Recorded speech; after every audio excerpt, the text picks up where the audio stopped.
Hello, my friend. Welcome back to Books for Healthy Living. Today, I want to share with you a full and faithful narration of the book The Enzyme Factor by Hiromi Shinya. This book explores a healthy living method based on understanding enzymes, which the author calls the key to your health. Dr. Hiromi Shinya changed the medical world with his technique for removing colon polyps through endoscopy without the need for open abdominal surgery. He also sparked a shift in modern healthcare when he discovered the extraordinary role of the body's master enzymes. To live a long and healthy life, we must learn how to protect these enzymes and avoid wasting them.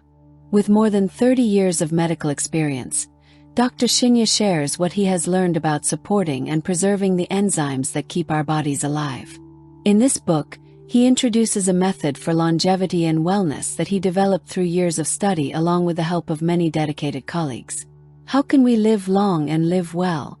If he were to summarize this in a single sentence, he would say, live in a way that does not exhaust your precious master enzymes. Many people might wonder what he means by master enzymes. This is a term he created himself. Simply explained, master enzymes are the original source of more than 5,000 types of enzymes in the body. These enzymes support all the essential activities that sustain human life. The word enzyme refers to biological catalysts made of protein that are created inside the cells of plants and animals. Wherever life exists, enzymes exist. Enzymes participate in every vital function, including breaking down food, synthesizing substances, transporting nutrients, removing waste, detoxifying the body, and providing energy. Without enzymes, no living organism can survive. Every one of us is nourished by many different kinds of enzymes. In the first chapter, Dr. Shinya describes the danger of believing in mistaken ideas about health. He asks a simple question: are you healthy? Not many people can honestly answer yes. Even people who say they do not have any illness may not actually be healthy. In Eastern medicine, there is a concept called the minor illness stage. This refers to a condition where a person is not sick enough to be diagnosed with a disease, but their body is no longer functioning well. In other words, they are not healthy, even if they have not yet developed a specific illness. Many people who assume they are healthy still deal with problems like constipation, diarrhea, insomnia, or shoulder pain. These signs are warning messages from the body. If you ignore these signals, they can eventually turn into real illnesses. As you get older, your bodily functions naturally decline. This decline is different from having a disease, but it can develop into one over time. Why is it that many older adults spend more money on medical care yet become less healthy? The difference between someone who reaches 100 years old in good health and someone who reaches the same age but is bedridden does not lie in age. The difference lies in everything they accumulated over their lifetime. Your health depends on your daily habits. What you eat, how much water you drink, whether you consume alcohol or smoke, how you exercise, how you sleep, and how you manage stress all play a role. All of these choices build up inside your body over many years. So the question becomes, how should we live to remain healthy as we grow older? Today, the health market is enormous. Everywhere you look, you will see methods, supplements, and products promising better health. Many people trust advertisements that say a product is good for the body, and the next day that product becomes a bestseller. The problem is that most people do not actually understand what is truly good for them. Without the right knowledge, you can easily be influenced by marketing and trends. Even common beliefs about health can be incorrect. You might think that you are taking good care of yourself by exercising regularly, taking supplements, using herbal medicine, or eating large meals. Dr. Shinya advises that you check your health honestly to see if your current habits are really helping you. Many popular methods that people trust can actually harm the body, especially when it comes to eating. He gives examples. Many people believe that eating yogurt every day improves digestion, that drinking cow's milk every day prevents calcium deficiency, that fruit makes you gain weight so you should avoid it, or that you should replace fruit with vitamin supplements. Others believe you should avoid carbohydrates to prevent weight gain, increase your intake of high-protein foods, drink strong tea, or boil water to remove chlorine before drinking it. These are all common suggestions believed to be healthy. However, from the point of view of a gastroenterologist like Dr. Shinya, these methods often harm the stomach and intestines. He has not met anyone who improved their gut health by eating yogurt every day. More than half of Americans drink cow's milk daily, yet many still struggle with osteoporosis. In Japan, people who drink strong tea daily often have poor stomach health. Many tea masters who drink tea constantly as part of their work suffer from stomach inflammation and precancerous changes. When your stomach and intestines are damaged, you cannot have good overall health. Why are foods that damage the stomach and intestines often promoted as healthy? People may focus only on one beneficial component and assume the entire food is good. For example, green tea contains catechins, which are known for their antibacterial and antioxidant effects. Many people believe that drinking a lot of green tea helps them live longer and prevent cancer. But Dr. Shinya questions this belief. He has seen many patients who regularly drink strong green tea and yet have unhealthy stomachs. Catechins themselves are beneficial, but when catechins bind together, they form another substance called tannin. Tannin is a plant compound also present in foods like persimmons. Tannin oxidizes easily when heated or exposed to air and transforms into tannic acid. Tannic acid causes proteins to harden. According to Dr. Shinya's research, tannic acid in green tea damages the stomach lining and weakens the stomach over time. He also explains that eating a lot of meat does not guarantee good health. Some people say you cannot grow strong without eating meat. That is not true. Animals like elephants or giraffes are much larger than lions or tigers, yet they eat only plants. Eating too much protein from animal sources accelerates growth in children, but it also speeds up aging. Many children today grow quickly because they consume a lot of animal protein. Rapid growth means entering the aging stage sooner. Diets high in meat push the body toward faster aging. So if you love meat, remember that eating too much can damage your health and accelerate the aging process. Dr. Shinya also warns about the frequent use of stomach medicine. There are two parts of the human body that require strong acid to function well: the stomach and the vagina. In both places, the pH level remains highly acidic to kill harmful bacteria. When bacteria enter the stomach with food, the stomach must produce strong acid to destroy them. If you take medications that suppress stomach acid, you interfere with this natural protective mechanism. This can lead to diarrhea and other illnesses because bacteria are no longer destroyed. Suppressing stomach acid also reduces the production of digestive enzymes, making digestion weaker. It also disrupts the absorption of minerals such as iron, calcium, and magnesium. Patients who have had their stomachs surgically removed because of ulcers or cancer often experience anemia because their stomach can no longer produce the acid needed for proper absorption. When stomach acid is not properly distributed, the digestive enzymes cannot function. Food is not digested well and passes straight into the intestines.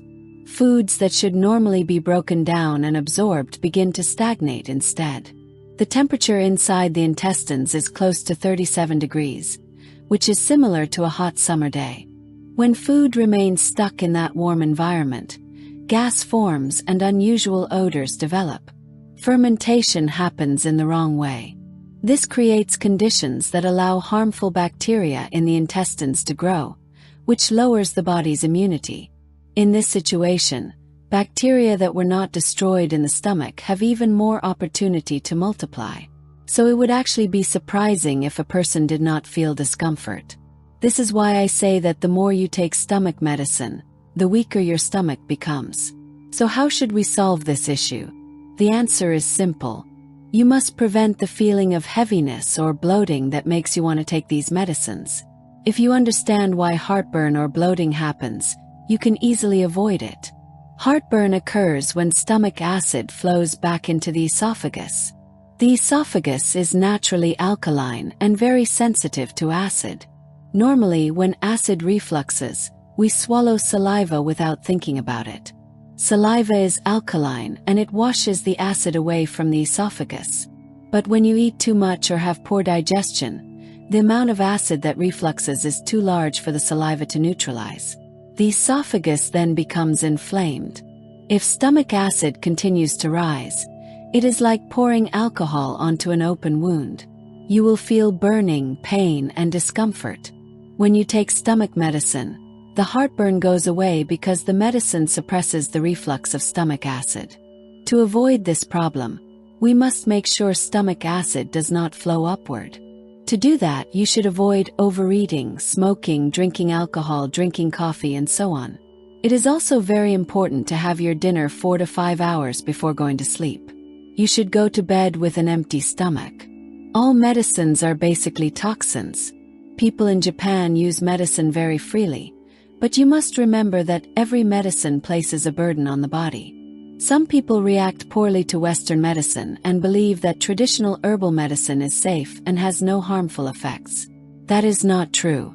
Whether it is herbal or Western, medicine is still a toxin to the human body. The faster a medicine works, the stronger its toxicity tends to be. When you choose a medicine, do not forget that the stronger the effect and the faster the result, the more harmful it can be. However, all medicines help the body in some way, but you must study carefully to see whether they pose any danger. If you do not listen to your body, you will not understand it. The reason I pay attention to the stomach and intestines is because they do not only reflect the condition of those organs. They accurately show the health of the entire body. When I perform endoscopy on a patient's stomach, I can read their health condition and lifestyle habits. Sometimes I can even sense their life expectancy. People who have underlying health problems always show signs in the stomach and intestines. After realizing that the digestive organs reflect the body's condition, I asked my patients to list their eating habits and lifestyles. We cannot judge these habits based on common beliefs. We must rely on clinical results. The human body behaves very differently from reactions that happen in laboratory glassware. If you want to know the truth, you must listen directly to your own body. When you look at the body from the perspective of cells, you will see that cells are constantly changing. Depending on the organ, the cycle can take a few days or several years. Old cells are replaced with new cells, and the creation of new cells depends on the food and water we consume every day. In this way, the quality of our food and water shapes the health of our bodies. The digestive system is the part that absorbs what we eat and drink. If your diet is poor in quality, the digestive system is the first place to be harmed and it will suffer the most. Harmful substances that are absorbed in the digestive tract then travel through the bloodstream and reach every cell in the body. Even if the materials used to build new cells are poor in quality, the body must still use them. Because of this, the quality of our meals is reflected throughout the entire body. The key to health lies in the number of enzymes in the body. While collecting data and clinical findings, I gradually realized the importance of enzymes. People with healthy stomachs and intestines tend to eat many fresh foods that contain natural enzymes. This is not only because they absorb enzymes from outside. It also creates a favorable environment for gut bacteria that produce enzymes to thrive. In contrast, people with poor digestive health often have habits that use up enzymes. They drink alcohol, smoke cigarettes, eat irregularly, consume foods with additives, live in stressful environments, and depend on medication. These habits burn through the body's supply of enzymes. They also use up enzymes to break down the unhealthy foods in the stomach and to neutralize free radicals caused by exposure to ultraviolet rays, X-rays, and electromagnetic waves. These findings show that to maintain good health, we must adopt habits that increase the enzymes in our bodies and improve the behaviors that waste them. The method of eating for vitality and longevity begins with one truth. You become what you eat. Your body is nourished by the foods you choose every single day. Whether you become healthy or sick is the result of your long-term eating habits. Today, we live among countless types of food. Your health depends on what you choose from that huge selection. If you want to live a long and healthy life, you cannot choose foods only because they taste good. However, in modern Western medicine, doctors rarely study their patients' eating habits. This is one reason why illnesses such as ulcerative colitis, Crohn's disease, connective tissue disorders, and leukemia are classified as diseases with unknown causes. If research on the relationship between diet and these illnesses continues to expand, the number of so-called unknown diseases will decrease. Anyone who smokes, drinks daily, eats mostly meat, rarely eats vegetables or fruit, and frequently consumes milk or dairy products such as yogurt and butter will almost certainly develop lifestyle-related diseases by the age of 60.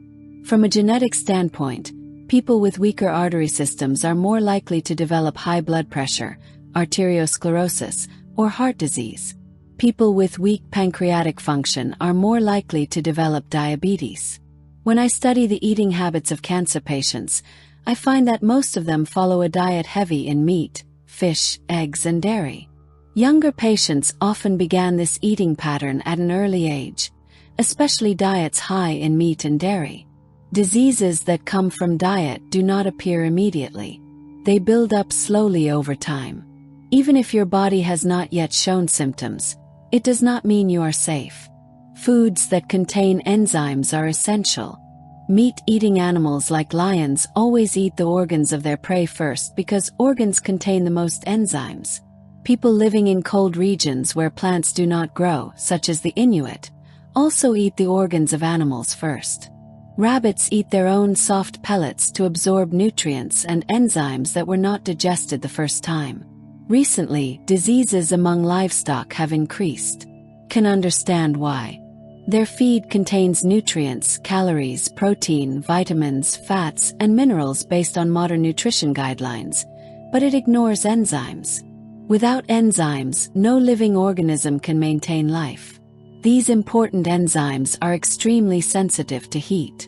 They are destroyed at temperatures between 48 and 115 degrees Celsius. In nature, almost all modern pet foods, whether canned or dry, go through heating processes. In other words, the enzymes that were originally present are removed during manufacturing. Wild animals rarely eat cooked food, so the truth is that many of the diseases seen in pets today come mainly from changes in their lifestyle, especially from eating processed cooked foods that lack natural enzymes. Modern nutrition places its focus on nutrients and calories. Its main message is to avoid consuming too many calories and to try to follow a balanced diet.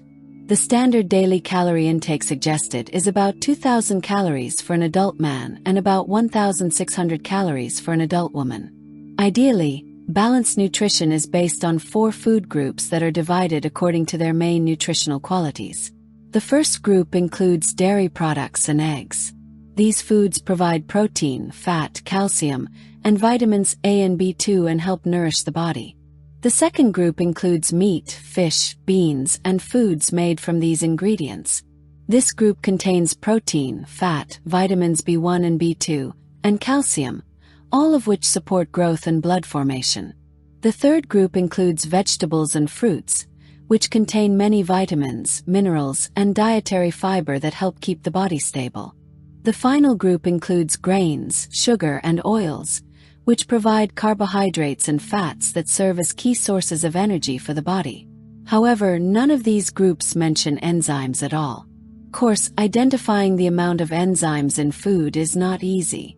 Every person has a different level of enzymes in the body, and in the same way, every type of food contains a different amount of enzymes. For example, even if 2 apples look similar, the conditions in which each apple was grown, the soil it came from, and how long it has been since it was harvested all change the amount of enzymes inside. The general rule in this approach to eating is simple. Foods that contain many enzymes are good foods. Foods that contain few enzymes or none at all are not good foods.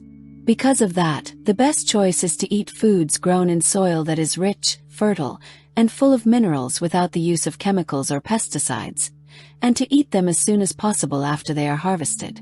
There is one truth that does not need debate. The fresher the vegetables, fruits, meat, or fish are, the more enzymes they contain.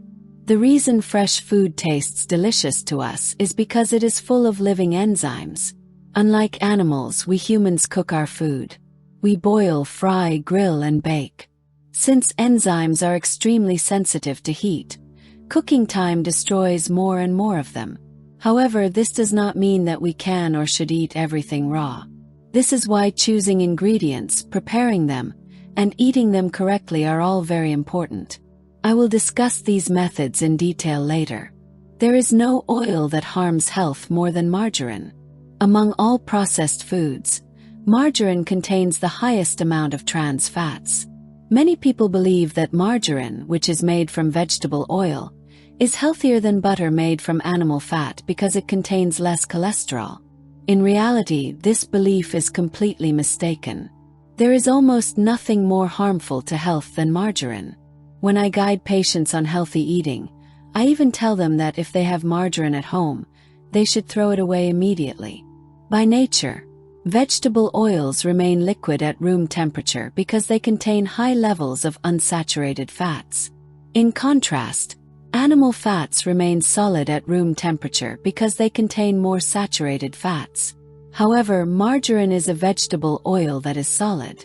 This happens because hydrogen is added to the oil in a process called hydrogenation, which turns unsaturated fats into saturated fats. To absorb essential fatty acids effectively, it helps to understand that the main components of oils are fatty acids, which can be divided into two major categories: saturated fatty acids and unsaturated fatty acids. Unsaturated fatty acids are often called good fats. They are important nutrients that support heart function, blood circulation, and brain health. Within this group, there are certain unsaturated fatty acids that the human body cannot produce on its own and must obtain from food. These are known as essential fatty acids. In reality, unsaturated fatty acids are easily oxidized. Even olive oil that is produced through cold pressing should not be consumed in large amounts every day. If you want to absorb unsaturated fatty acids safely, the best source is the natural fat found in fish. Fish, especially blue fish such as sardines and mackerel, contain high levels of beneficial fatty acids like DHA and EPA. These fatty acids are known to support brain function and are especially concentrated in the oily areas near the eyes of the fish. Keeping food in its most natural form is always better. Whole foods like grains, beans, and nuts, which are often used to produce oils, are among the safest and healthiest ways for you to take in fats. Eating meat from animals with a higher body temperature than humans can cause your blood to become thick. The body temperature of cows, pigs, and chickens is around 38 to 40 degrees Celsius, which is higher than human temperature. Birds have an even higher temperature of about 41.5 degrees Celsius. The fat of animals with high body temperatures stays solid at the temperatures where their bodies are most stable. When these fats enter the human body, which has a lower temperature, they tend to solidify. When this fat becomes solid, it thickens the blood, and thick blood can clog the blood vessels and restrict circulation. We call this the dirty blood phenomenon. Fish, however, are cold-blooded animals. Their body temperature in natural conditions is much lower than human temperature. When the fat from fish enters your body, it behaves like warmed oil in a pan. It spreads smoothly and helps promote better blood circulation. This is why fish fat helps lower harmful cholesterol and supports heart health. Even though both fish and land animals provide animal fat, the fat from fish is far healthier for you. An ideal meal should consist of 85% plant-based foods and 15% animal-based foods. When I share this ratio, many people ask if eating so little animal food will lead to protein deficiency. You do not need to worry. Even with mostly plant-based foods, your body can still absorb sufficient protein. The human body, like all animals and plants, is primarily made of proteins. However, even if you consume protein-rich foods such as meat or fish, the proteins in these foods cannot be used directly by the body. The reason is that although we call them all proteins, the amino acid structures that make them up are very different. In the human digestive system, proteins are broken down by digestive enzymes into their smallest units, which are amino acids. These amino acids are then absorbed into the intestinal walls and recombined within the body to form the proteins necessary for human health. There are approximately 20 amino acids that constitute human proteins, 8 of which the body cannot synthesize on its own. These essential amino acids are so crucial that even missing one can lead to severe malnutrition, so they must be obtained from our daily meals. All essential amino acids are concentrated in animal proteins, often referred to as high-quality proteins, which explains why modern medicine consistently recommends consuming animal protein daily. Plant proteins, although not complete, still contain a substantial number of essential amino acids. Cereals, beans, vegetables, mushrooms, and various seaweeds are all rich sources of amino acids. Many people are surprised to learn that 37% of seaweed is protein, and other types such as kelp are also excellent sources of amino acids. Historically, humans have understood that soybeans contain abundant amino acids and are even called a plant-based meat field due to their nutritional value. While the actual amount of essential amino acids in soybeans is slightly below the standard, overall it is comparable to animal proteins. Moreover, consuming excessive animal protein can lead to serious health problems. Of course, even plant proteins, when overconsumed, can also be harmful. From the perspective of a diet low in animal fat but high in fiber, a diet primarily based on plant proteins supplemented with animal proteins from fish represents one of the healthiest approaches. It is important to remember that no single plant contains all essential amino acids naturally. You cannot eat only one type of vegetable at a meal and expect to get all the nutrients you need. By carefully combining plant foods, you can still obtain all essential amino acids for your body. Consider white rice. White rice is essentially dead. Rice is the seed of the rice plant, and when it is harvested and the husk is removed, we obtain brown rice. Removing the bran produces milled rice, and removing the germ produces white rice. White rice is soft, sweet, and appealing, which is why many people prefer it. However, this rice has lost most of its vital nutrients. Freshly ground rice tastes best because it has not oxidized. White rice lacks the bran and germ, so even if soaked in water, it cannot germinate. Brown rice, on the other hand, can sprout under proper temperature and moisture because it is still alive and contains vital energy. This is why we refer to white rice as dead rice. Now think about human teeth. Humans have 32 teeth, including wisdom teeth. Among them, there are 2 pairs of incisors, 1 pair of canines, and 5 pairs of molars. Humans have only 2 canines to eat animal foods, 7 teeth for plant foods, which roughly corresponds to the 85% plant and 15% animal food ratio I mentioned earlier. In summary, a balanced and ideal diet for humans should consist of 85% plant foods and 15% animal foods. Within this framework, cereals make up 50% of the total meal, vegetables and fruits 35%, and animal foods 15%.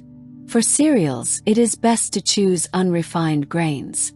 The ancient practice of chewing thoroughly and eating until you are 80% full has been passed down because it helps preserve enzymes in the body. No matter how nutritious a food is, overconsumption can lead to health problems. The simple acts of chewing well and eating in moderation protect the enzymes, ensuring that your meals provide the maximum benefit to your health. It is essential to understand how to balance the foods you eat and to chew thoroughly with each meal. If you pay attention to these 3 important practices, you can preserve the miraculous enzymes in your body significantly and live a longer, happier, and healthier life. In Chapter 3, I want to emphasize how habits shape a healthy body. Most illnesses originate from our daily habits rather than genetics. For anyone who is sick, there are certain causes that are almost always present: disrupted eating habits, improper ways of eating, or irregular daily routines. In some cases, it may even be a combination of all these factors. A person's physical health is determined by 2 main factors. One is the genetic inheritance from your parents, which you receive at birth, and the second is the habits you develop from childhood. Even children who are healthy and breastfed can develop risky habits. If a child frequently consumes meat, dairy, or foods containing additives and oxidized ingredients, by the time they reach 30 years old, they may be at high risk for heart disease. Genetic factors are fixed at birth, but habits are something you can change with effort and attention. Your personal habits can influence how your inherited traits, whether good or bad, manifest in your life. Remember, good habits can save you, and they can also positively impact your children and grandchildren. Among the worst habits are alcohol consumption and smoking. I can often tell if someone smokes just by looking at their face because smokers' skin develops a characteristic dark, sallow tone.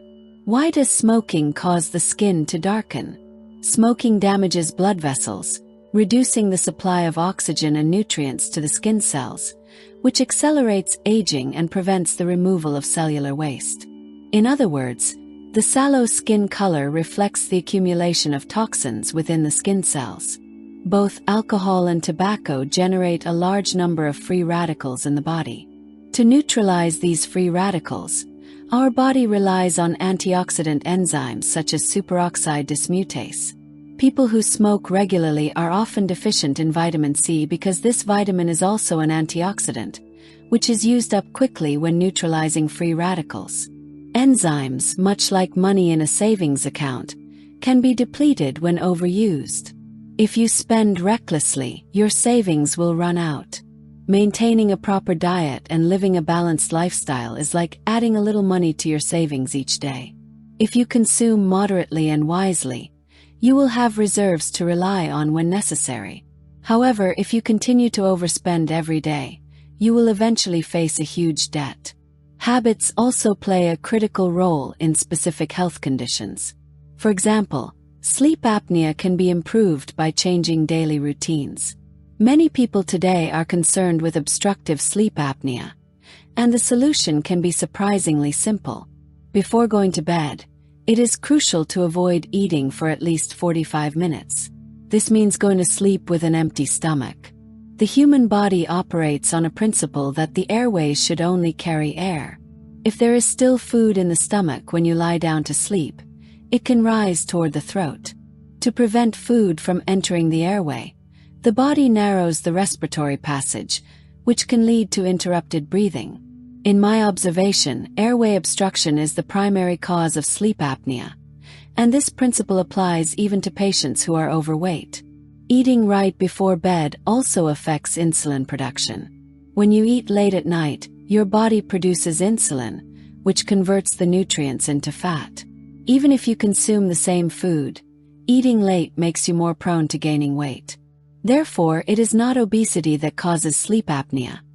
Rather, the habit of eating before bed contributes to both sleep apnea and weight gain. Adjusting this habit can significantly improve health outcomes, including reducing the risk of both conditions. Eating carelessly and allowing your stomach to continue working right before bed is a harmful habit. To prevent illnesses such as asthma in children, sleep apnea, heart attacks, or myocardial infarctions, it is important to establish the habit of going to bed with an empty stomach. For those who cannot tolerate hunger at night, you can eat a small amount of fresh fruit that is high in enzymes. These types of fruit are easy to digest and take only about 30 to 45 minutes to move from the stomach to the intestines. Therefore, if you eat the fruit an hour before lying down, you do not need to worry about acid reflux or digestive discomfort. One additional habit that I practice every day is drinking about 500 milliliters of water 1 hour before meals. People often recommend drinking sufficient water daily for good health, but just as there is a proper way to eat, there is a proper way to drink water. Perhaps gardeners or people who care for plants will understand this well. If you pour water indiscriminately on plants, their roots will rot and the plants will wither. There is an appropriate amount and timing for watering plants, and it is the same with the human body. Most of the human body is composed of water. In children, water accounts for approximately 80% of body weight. In adults, it is 60 to 70%, and in the elderly, it is 50 to 60%. A baby's skin is soft and smooth because the cells are full of water. This demonstrates why drinking quality water is so vital for our bodies. Adults should consume at least 1.5 to 2 liters of water per day, and elderly individuals should drink at least 1 liter daily. Naturally, it is not only water that enters the body through the mouth, And timing is very important. Drinking too much water immediately before a meal fills the stomach, which can reduce your appetite. In addition, drinking water during or immediately after a meal can dilute digestive enzymes, affecting digestion and nutrient absorption. If you drink water during a meal, a small glass of about 200 milliliters is sufficient. Some doctors recommend drinking water before bedtime or during the night, even if you are not thirsty, to prevent blood circulation from slowing down. I strongly disagree with this advice. We should avoid consuming water right before sleep at night to prevent acid reflux. Even drinking just water can mix with stomach acid, and if reflux occurs, this mixture can reach the throat and increase the risk of lung inflammation. My personal water drinking routine is as follows. In the morning after waking up, I drink 500 to 700 milliliters of water about 1 hour before breakfast. At lunch, I drink 500 milliliters 1 hour before the meal. At dinner, I drink another 500 milliliters 1 hour before eating. My dear friend, I am sharing with you a summary of the book The Enzyme Factor. Thank you, and I look forward to seeing you again. Remember to click the subscribe button below and hit the notification bell so you do not miss any new videos.